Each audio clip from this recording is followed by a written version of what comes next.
Please rise in body or spirit as you are able as we sing our gathering hymn, number 361, Enter, Rejoice, and Come In.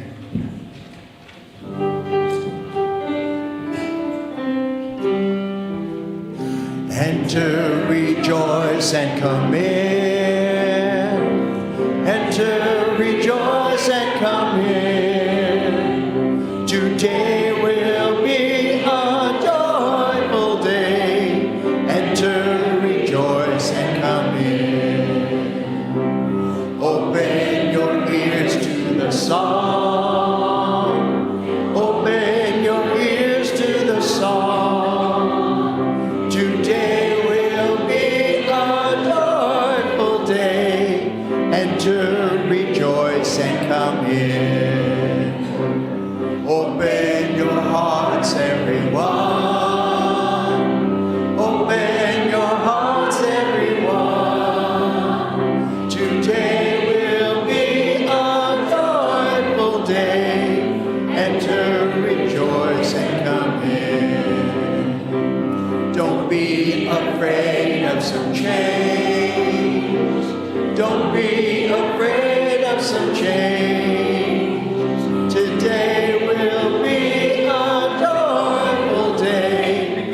Enter, rejoice, and come in. Enter, rejoice, and come in. Enter, rejoice, and come in. Today will be a joyful day. Enter, rejoice, and come in.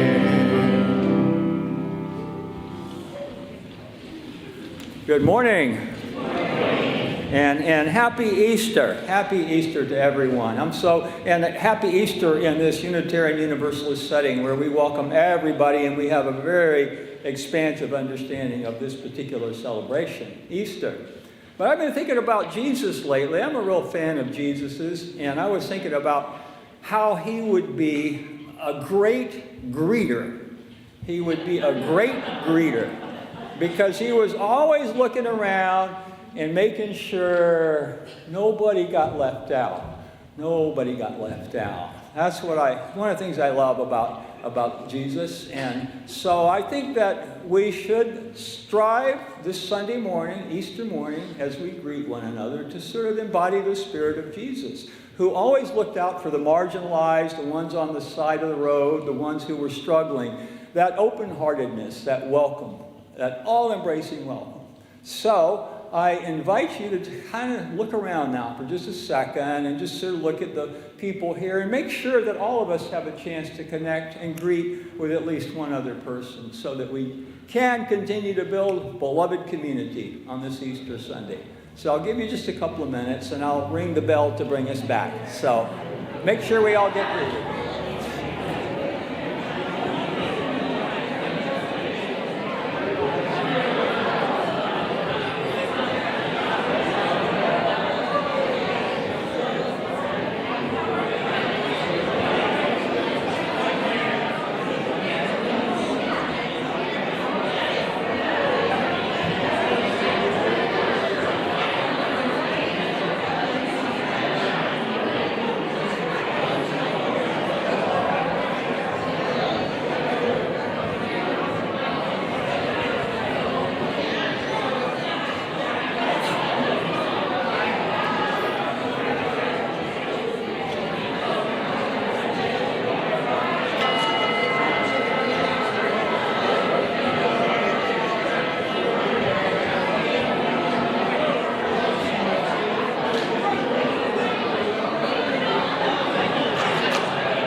Well, it's a friendly crowd, you can say that. And I'm so glad that I had a hard time getting you to calm down because it means good connections were being made.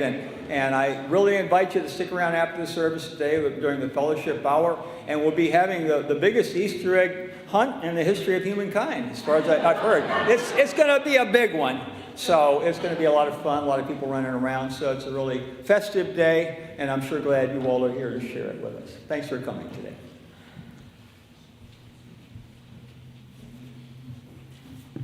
Good morning. I'm going to read a poem by Reverend Lois Van Leer. The cave tomb is empty. Today is a story day of a man who was loved, dying, washed with herbs, wrapped in scented cloths, laid to rest in a cave tomb, a rock marking the place. A story of followers weeping in surprise when they are told not to be afraid that the rock is rolled away and the cave tomb is empty. And somewhere up ahead on the road, the man is present to those who love him. Hope, life, and love winning out. Death and fear, but an unoccupied cave tomb. Please join me in saying our affirmation. Love is our doctrine. Compassion is our way. Here we seek to create a joyful home for free religious exploration. Build a community of caring fellowship to the hopes and serve the needs of our world.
A string of cloudy, damp, and cold days can just about drive me crazy, especially at this time of year, when spring is trying to push, swell, and bloom every which way.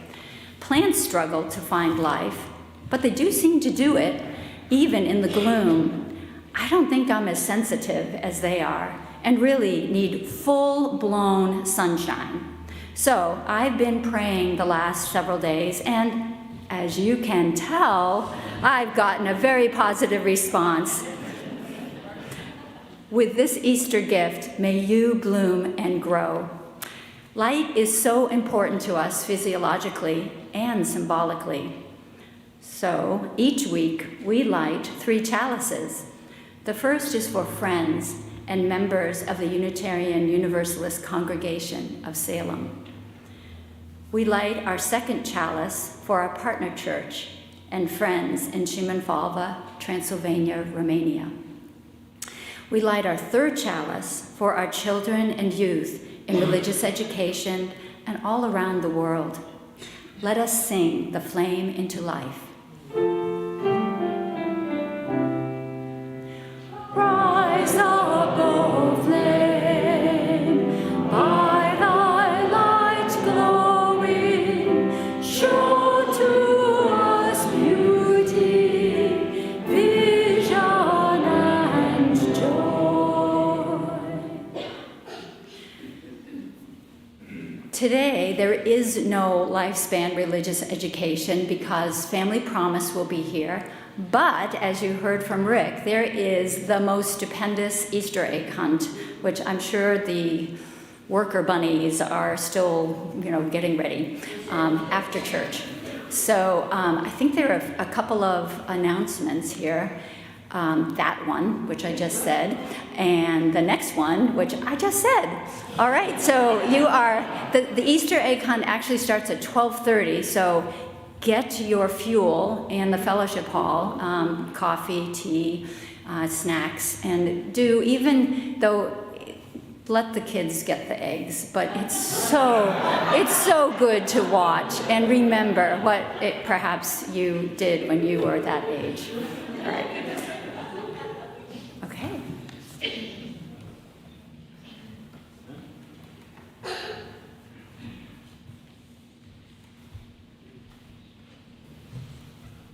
I'd like to invite you to just center yourself in this body of yours in this moment, and just be with your breath. And just think of your life. Think of all the opportunities you have every day. On this Sunday Easter, I think of Jesus, and I remember how often he would see the multitudes.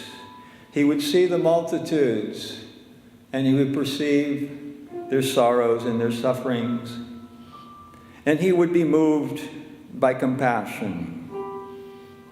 Again and again, he saw the plight of the poor, the lepers, the blind, the widows, the despised tax collectors. He saw them all with compassion. That was his ministry, to be compassionate to one and all. And on this beautiful Easter Sunday, let us be aware of the opportunities that we have in our own lives to look around and to spread that compassion that has been spread for so many thousands of years and continues to need to be spread to one and all. On this Easter Sunday, may we be uplifted by the Spirit of Jesus and remember the compassion he embodied, that we might embody it as well. For compassion is our way. And gratitude. Every day we wake up and the world is here for us, and may we be granted each day of our lives the grace of wonder. May we be surprised and amazed. May we be in awe of all the beauty, the unbounded beauty and the glory of this universe. Each day may we be enraptured by the marvelous things without number, the birds of the air, the trees, the clouds, the wind blowing over the water, all so much. We do not seek to understand this great mystery in which we live and move, we only ask that we can share our wonder and our gratitude for this. For we remember in this place again and again that we are called to walk the paths of compassion and awareness and gratitude. May it be so. Amen.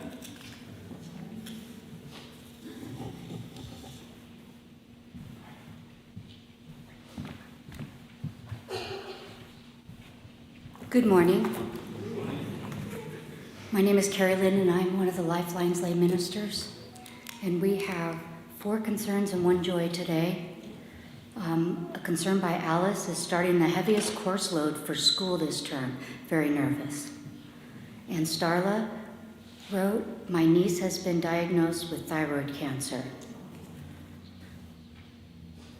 And Elizabeth, James, Braden, and Dimitri have a concern. Please hold the Snowcap family in your hearts as we navigate a difficult time. Elizabeth's father has entered hospice on Monday. We appreciate everyone understanding as we prioritize time with him on Sunday mornings. And Joel Woodman wrote that Carolyn had a stroke on Thursday, but she's expected to fully recover. And our joy is from Family Promise. Thank you all for helping in care for the homeless families. Lifelines lay ministers are members who extend an extra hand to help Reverend Rick reach out to members and friends of the congregation who are experiencing loss, illness, or any type of personal or family crisis. You can reach out to us by visiting the new Lifelines table in the fellowship hall, and today we have pet therapy. Kimber is here. Or contact us at the email on the screen. You can also post your joys and concerns in this book in the foyer. Happy Easter and have a great day.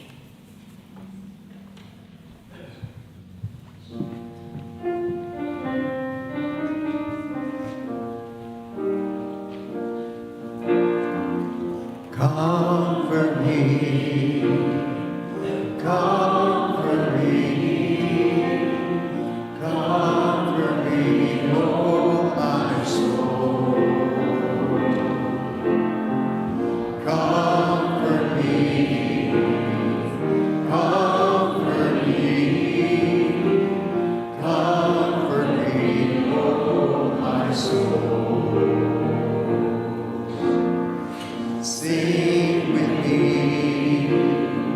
sing with me,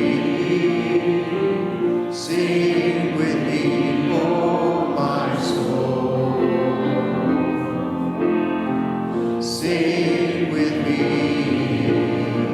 sing with me, sing with me, oh my soul.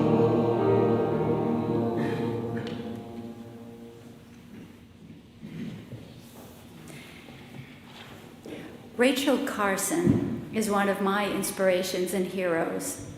Trained as a marine biologist, she birthed the environmental movement in the US because of her passion for healthy environments and concern for the misguided use of chemical pesticides, as described in her book, Silent Spring, published in 1962.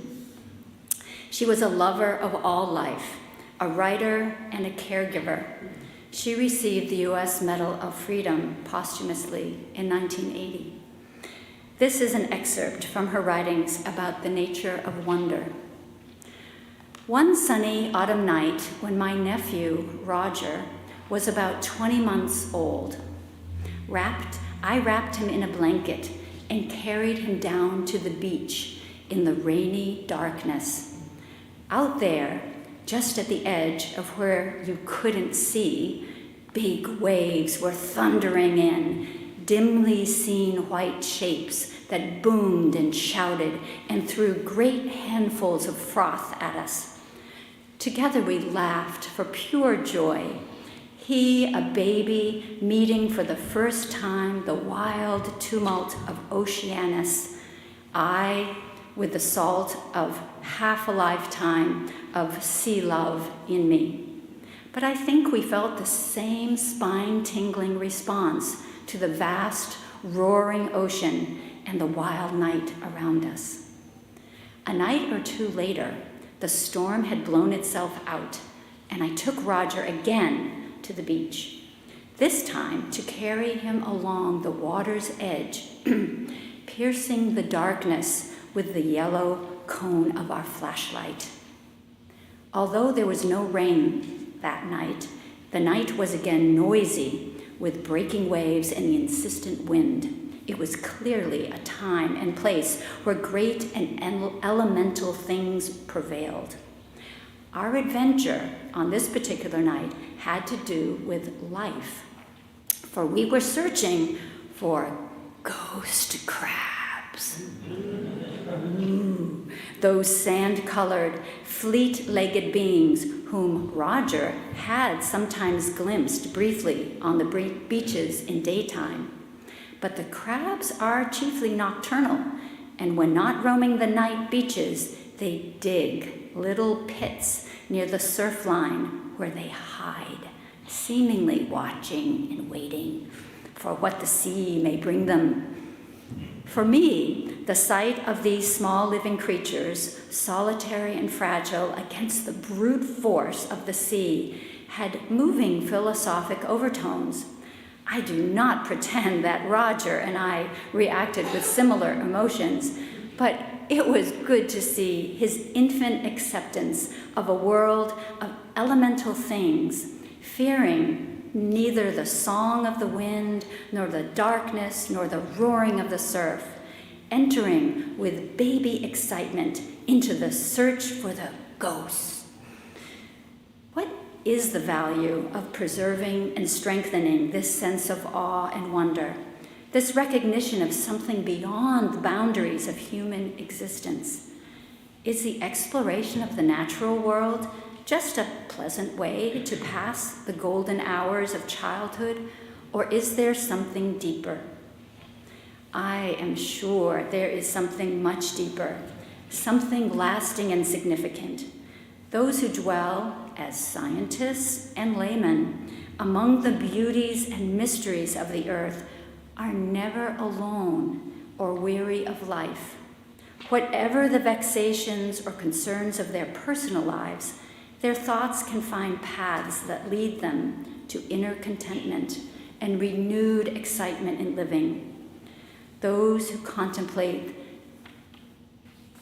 the beauty and mystery of the earth find reserves of strength that will endure as long as life lasts.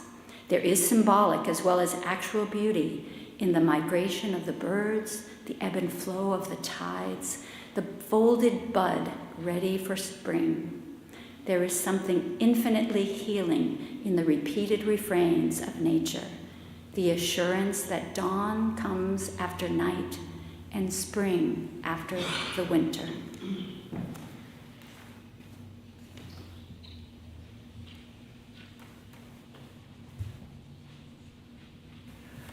Thank you, Barbara.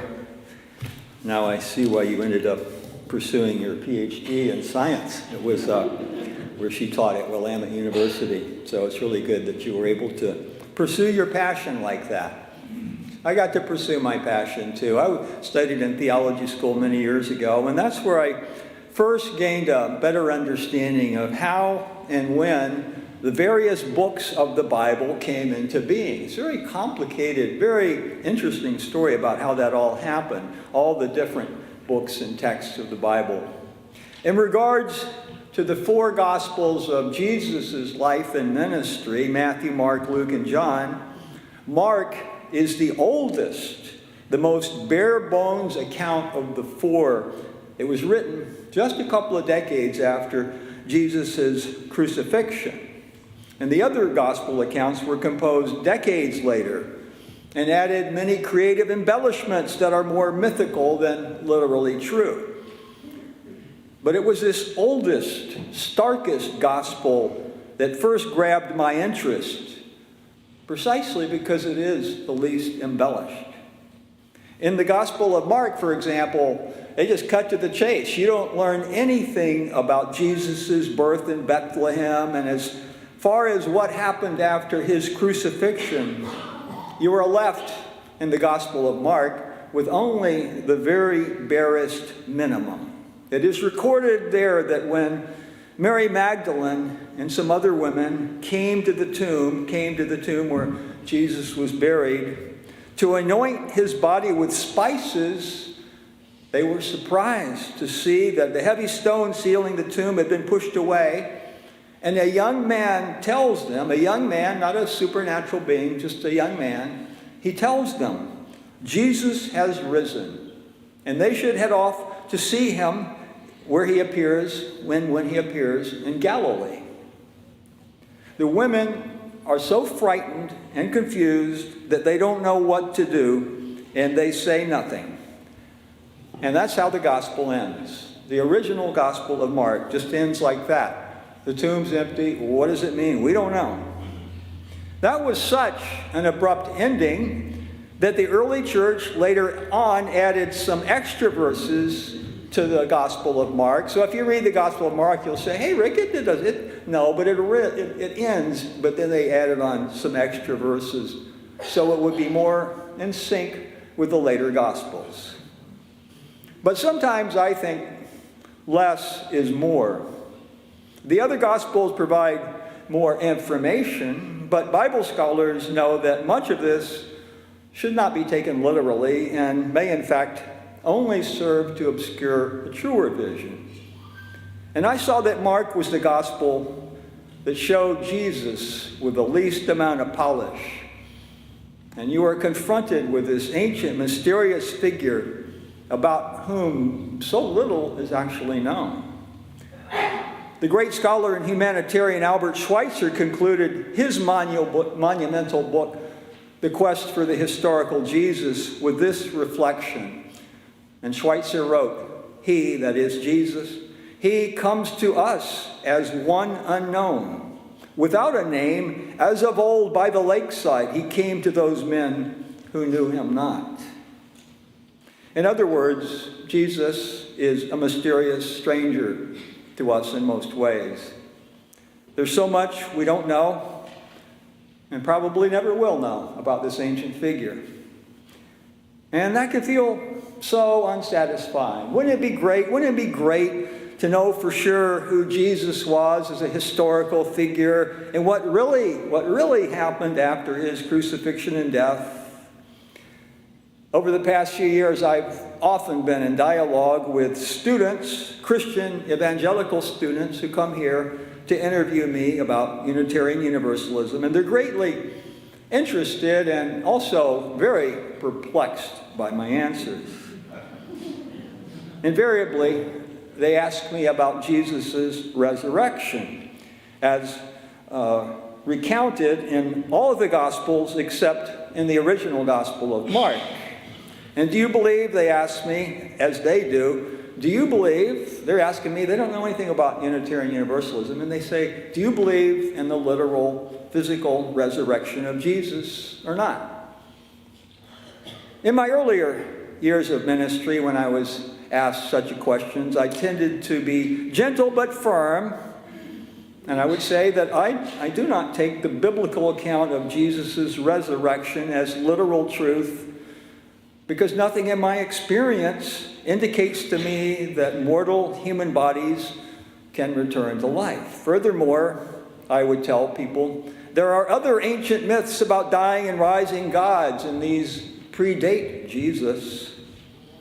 I spared them, usually, an explanation of the psychologist Carl Jung's intriguing interpretation of the resurrection narrative, but I didn't spare them my clear opinion. And I would say, no, I'm sorry, but I know you don't want to hear this, but I do not believe in the literal resurrection of Jesus. Today, both older and humbler, I put it a little bit differently. And all I can say, I tell them, is that I cannot honestly say that I do believe in the literal resurrection of Jesus. However, I do not say that you are wrong to hold such a belief. I honor it, even as I do not hold it. After all, I don't claim to know everything. So really what it means is that I don't feel a need to compel other people to adopt my views and prove myself right and them wrong. I don't think arguments like that are generally very fruitful. But then they press me even further, and they ask me about who I think Jesus really was. And I always come up with this one. This is a good answer. I say, well, it's a mystery. It's a mystery. It's truthful, and it's an easy answer, too. But for me, it's not just a mystery. It's a sacred mystery. But not the only one. Far from it. Consider this. There are those rare, very rare, few among us who are gifted with a superior apprehension of reality in one way or another. And these rare souls have served to vastly expand humankind's awareness. These rare souls are not better than us. They are not, as the philosophers would put it, ontologically distinct, dwelling on some higher plane of being different from the rest of us.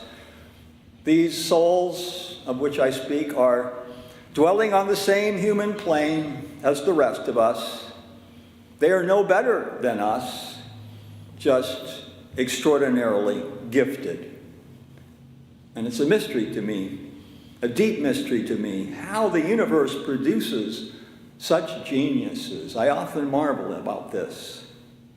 Lately, for example, I like to read about science, even though I often don't understand what I'm reading, and I've marveled about the unique genius of Albert Einstein as he thought outside the Newtonian box, and he discovered and comprehended what no other human mind before had ever conceived, that time and space are not absolute but relative, that gravity bends space and time.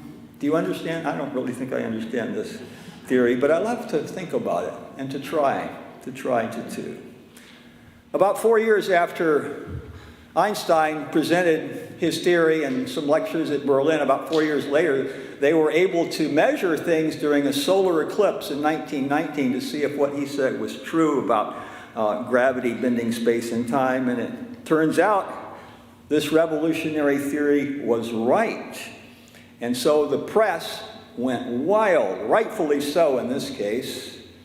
Likewise, the public was very anxious to learn about this radical new vision of reality. There was a lecture on general relativity in 1930, and before a lecture on general relativity in 1930 in New York City, the police had to be called in for crowd control because people were rioting at the gates, 4,000, 5,000 people trying to get into this lecture about general relativity at the American Natural History Museum.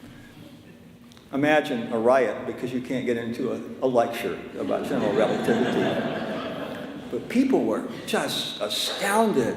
It was such a mystery. It was such a mystery.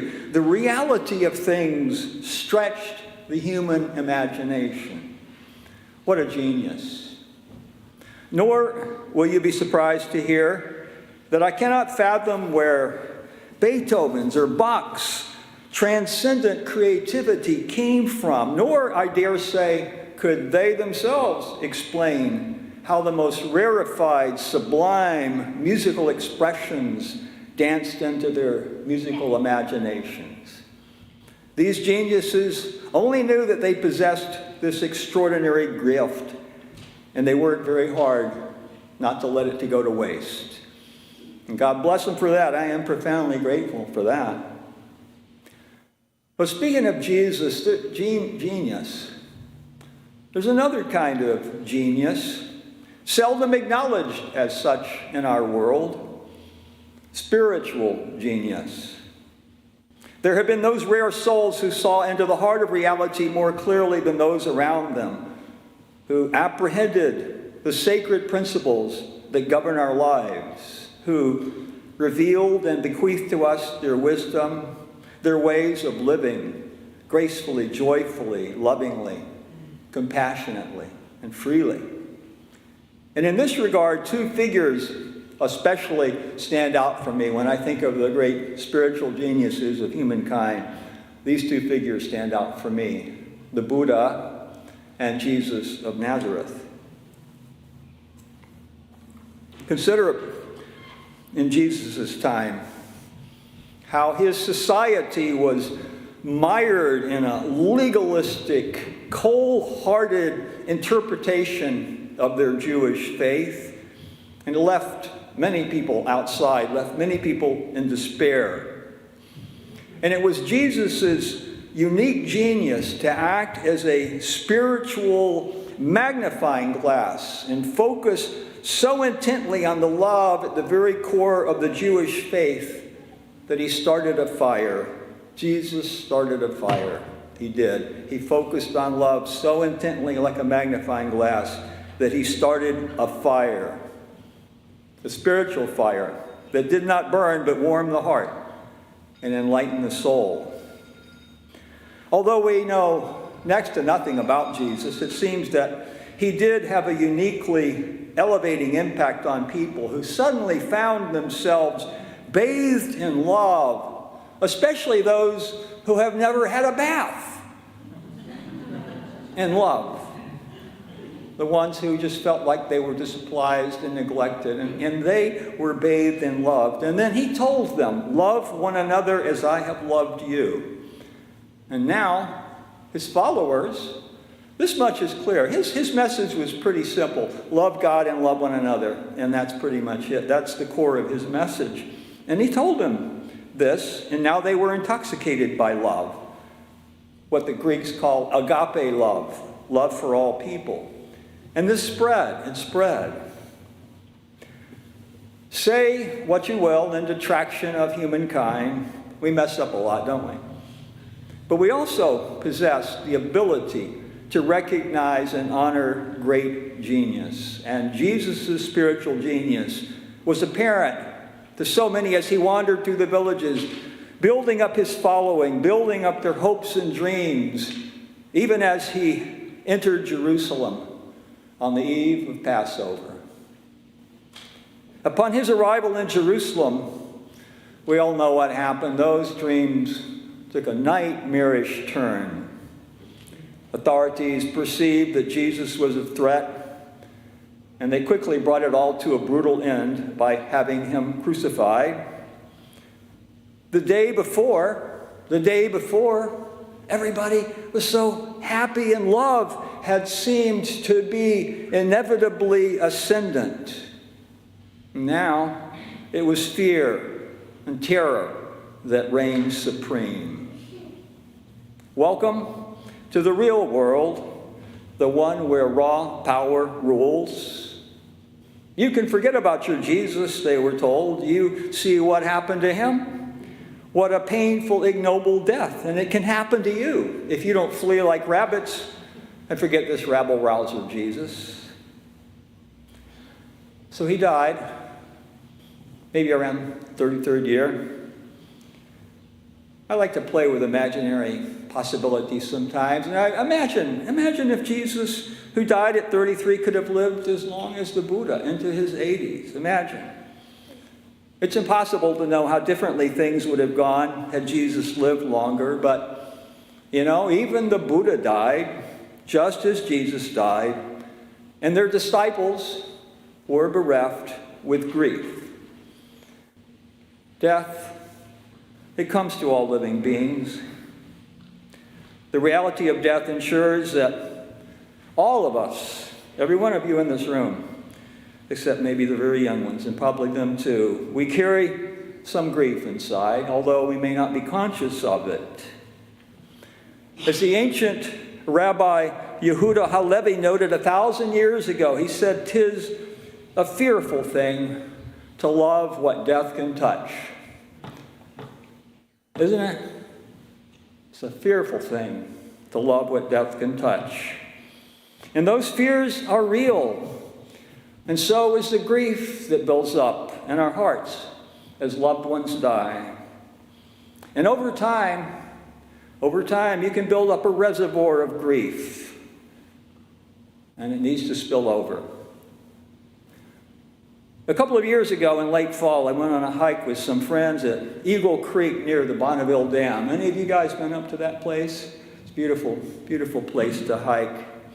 And there in Eagle Creek in late fall, we saw the salmon.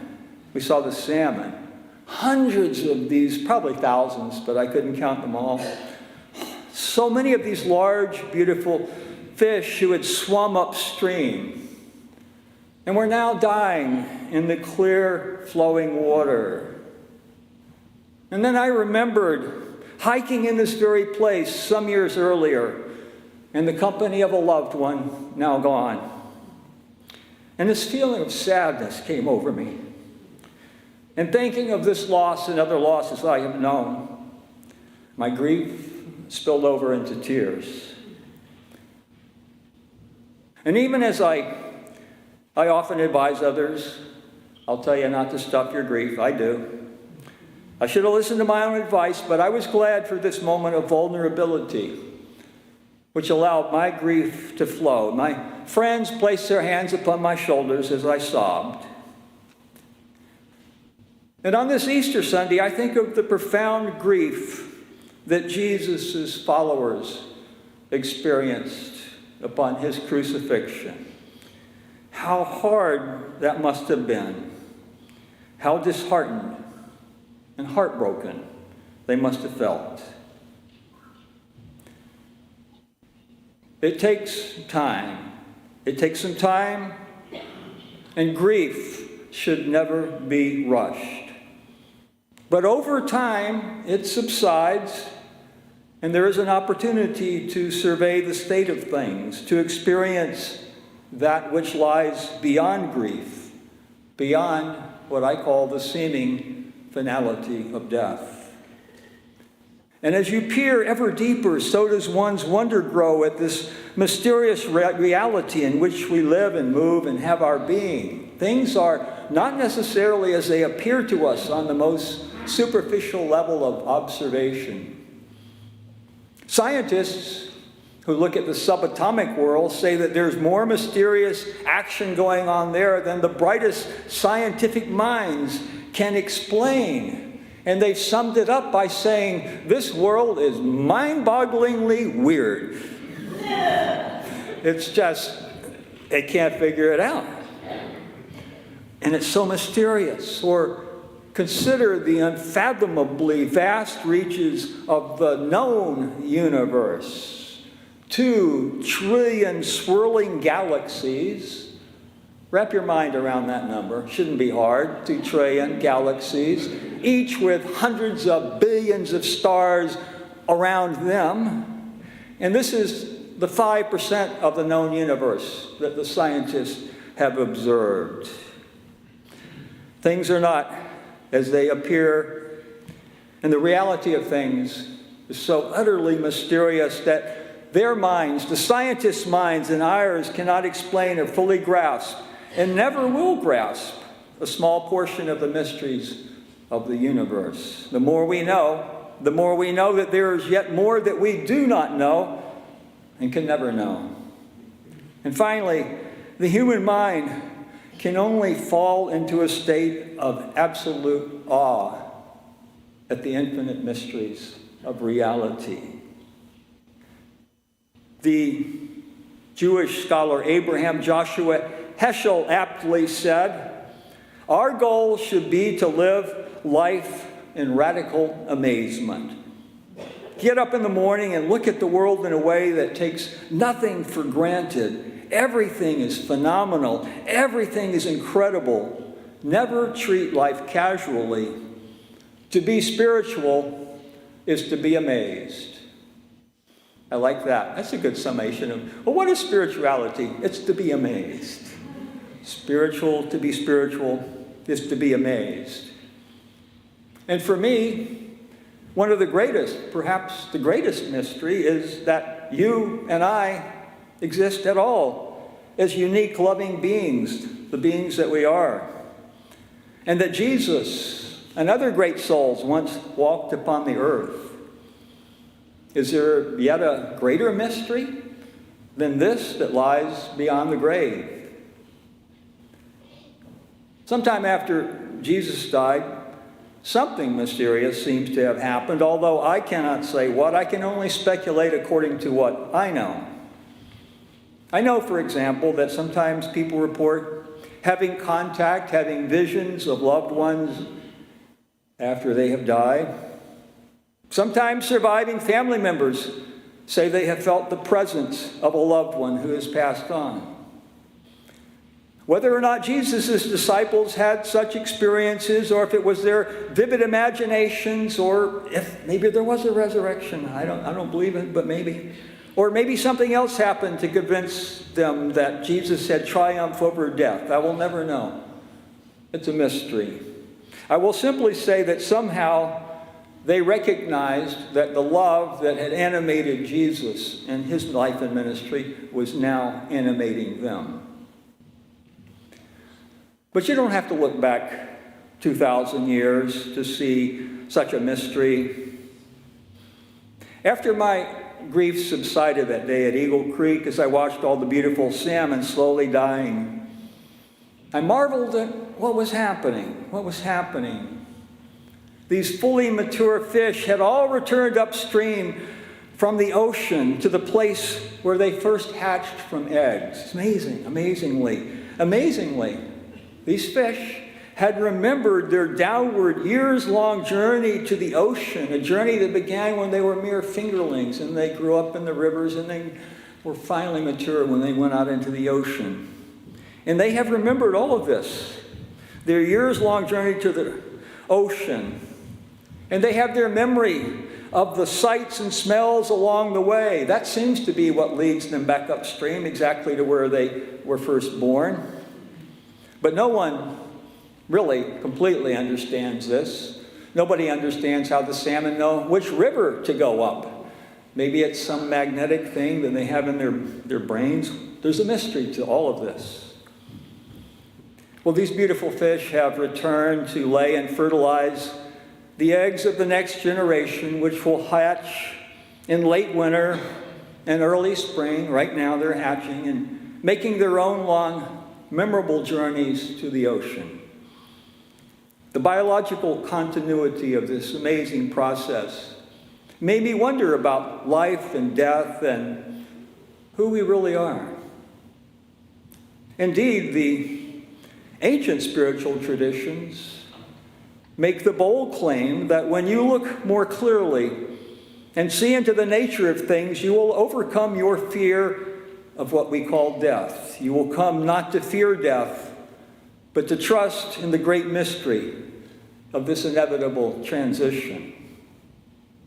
The ancient Buddhists advised practitioners, attend to the deathless. Attend to the deathless, that is, become aware of the conscious of the unborn, undying nature of your consciousness in this present moment. In the Hindu tradition, the Upanishads affirm that one's true self is identical with universal being and lies beyond death. In the Christian tradition on this day, they say, O death, where is thy sting? O grave, where is thy victory? Well, what does all this mean? I don't know. It's a mystery. It's a mystery. All I do know is that things are not as they appear to us oftentimes. Birth and life and death are more unfathomably mysterious than one can begin to imagine. The question then hangs, the final question hangs. It's a mystery. No one will disagree with that. But the question is, what kind of mystery is it? Is it chaotic and a meaningless mystery? Should we fear what we cannot understand? Or is this all a sacred mystery which invites us to live lives of trust? As for me, and we're Unitarian Universalists, so I don't get to tell you what you should believe, and I like that. But as for me, I regard our lives and loves as a sacred mystery, a sacred mystery. And today, on this Easter Sunday, I remember the words of the one whose spiritual genius we especially remember today. And during his Sermon on the Mount, he looked out at his worried, anxious listeners who lived often according to the dictates of fear, and he calmed them, saying, "Regard the lilies of the field, how they neither spin nor toil, yet Solomon arrayed in all his glory is not like one of these. So worry not then, for this love within us that binds us all to one another and to the sacred mystery, it does not die." Happy Easter, everyone. Would you join me in a period of spiritual reflection, prayer, and meditation?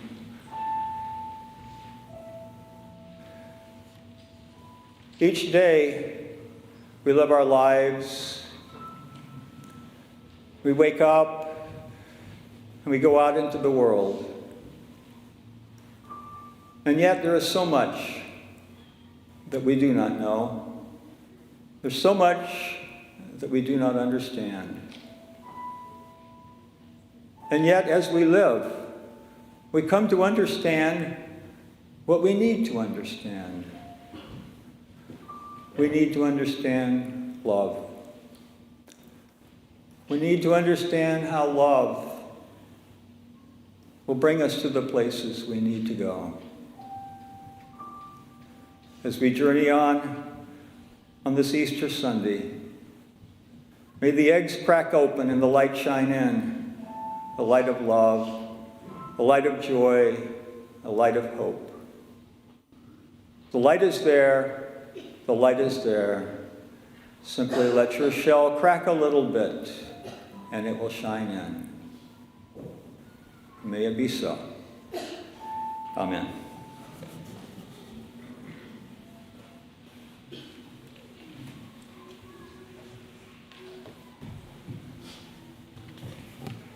Thank you, Rick.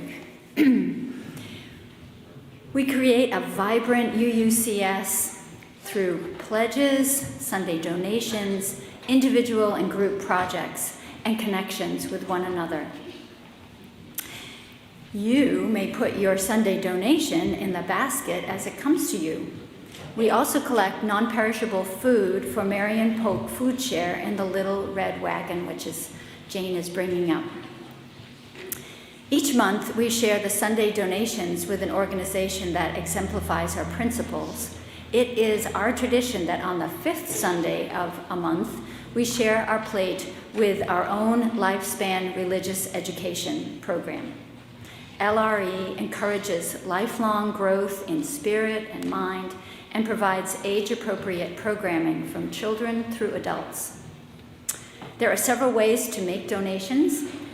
Write a check to UUCS, provide cash, or scan the QR code at the bottom of your order of service. Alternately, you can go to the web and click on Donate. Whatever the size, every gift is needed and very much appreciated.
David Yackel, thank you, brother. You always have such fun stuff to do.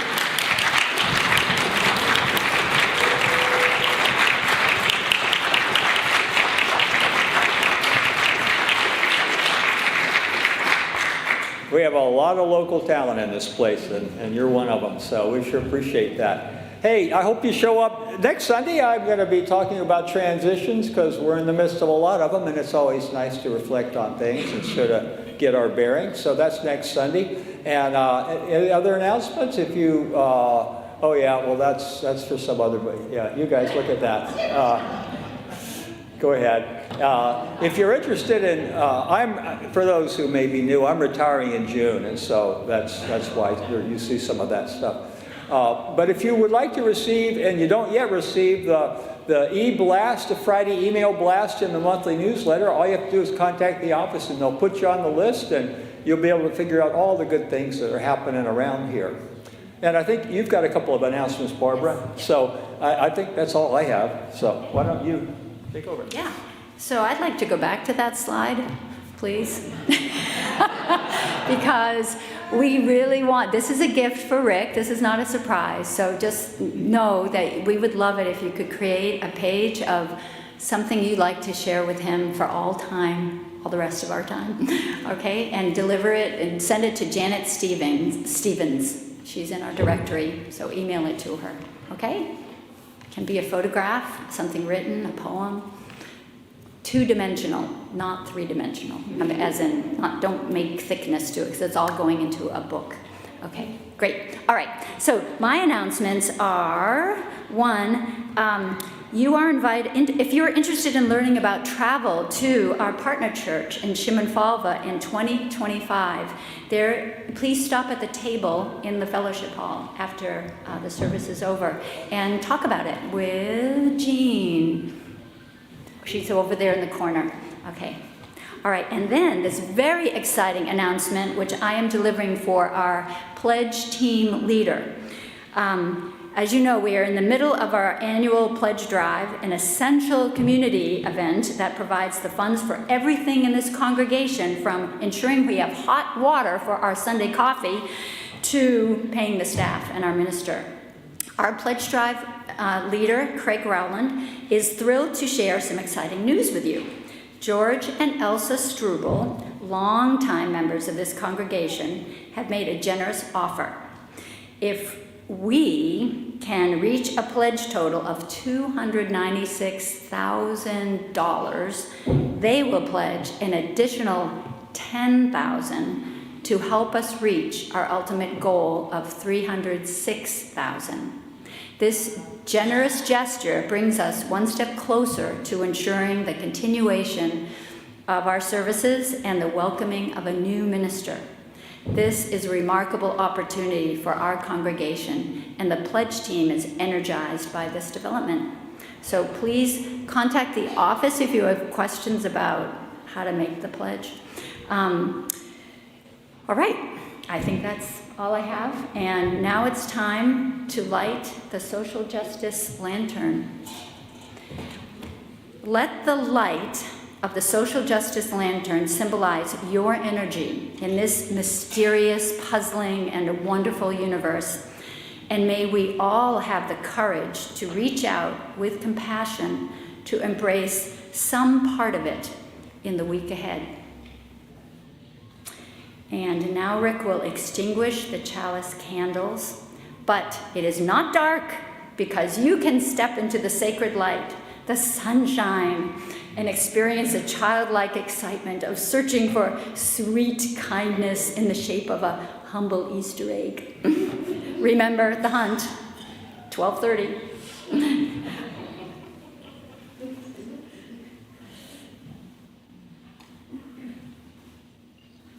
I just want to say that my dog found some Easter eggs and ate the contents.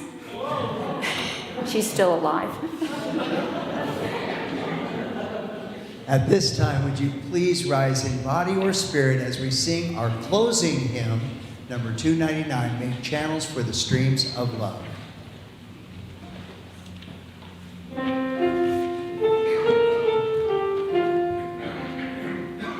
Make channels for the streams of love where they may broadly run, and love has overflowing streams to fill them everyone. But if at any time we see such channels to provide, the very founts of love for us will soon be parched and dry. For we must share if we would keep this gift all else above. We cease to give, we cease to have, such is the law of love.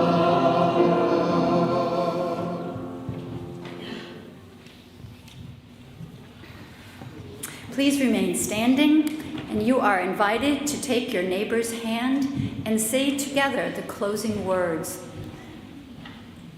May faith in the spirit of life, hope for the community of earth, and love for the sacred in one another be ours now and in all the days to come.